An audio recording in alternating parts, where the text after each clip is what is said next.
இந்த sweet potato நிறைய பேருக்கு பிடிக்கும். ஆனால் நம்ம மோஸ்ட்லி இதை வேக வைக்கிறது பார்த்தோம்னா 2 மெத்தடில் பண்ணுவோம். ஸ்ட்ரீம்லையும் வேக வைக்கலாம், தண்ணிக்குள்ளே போட்டு பாயிலிங் பண்ணியும் எடுக்கலாம். ஆனால் நான் இன்றைக்கி சரி 2டையுமே செக் பண்ணி பார்க்கலாம் அப்படின்னு சொல்லிட்டு இட்லி பாத்திரத்தில் தான் வந்துட்டு கீழே தண்ணி ஊற்றி அதுலேயும் சக்கரவள்ளி கிழங்கு போட்டிருந்தேன். மேலேயும் அதே மாதிரி கட் பண்ணி ஸ்ட்ரீமில் வேகிறத பார்க்கலான்னு சொல்லிட்டு அதுவும் பண்ணியிருந்தேன். ஆவியில் வேக வைக்கிறது கொஞ்சம் டைம் எடுக்கும் அப்படின்னு சொல்லுவாங்க. ஆனால் எனக்கு என்னமோ 2ஓட டைம் டியூரேஷனும் ஒரே மாதிரி தான் இருந்தது. 2 நான் ஒரே டைமில் தான் வேக வச்சு எடுத்தேன்.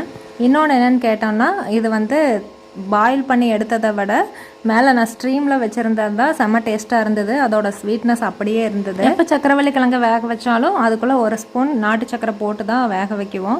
அப்படி இருந்தே பார்த்தோன்னா மேலே ஆவியில் வந்தது தான் ஸ்வீட்டாக இருந்தது.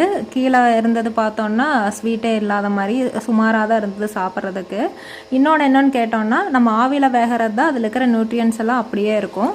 தண்ணியில் வேக வைக்கிறது பார்த்தோன்னா அதில் இருக்கிற நியூட்ரியன்ஸ் எல்லாம் தண்ணியில் போயிடும். எப்படி பார்த்தாலும் ஹெல்த் வைஸும் சரி, அதே மாதிரி சாப்பிட்றதுக்கு டேஸ்ட் வைஸும் சரி, ஸ்ட்ரீமில் வைக்கிறது தான் பெஸ்ட்டு. நீங்கள் எப்படி வைப்பீங்க அப்படின்னு கமெண்ட்டில் சொல்லுங்கள்.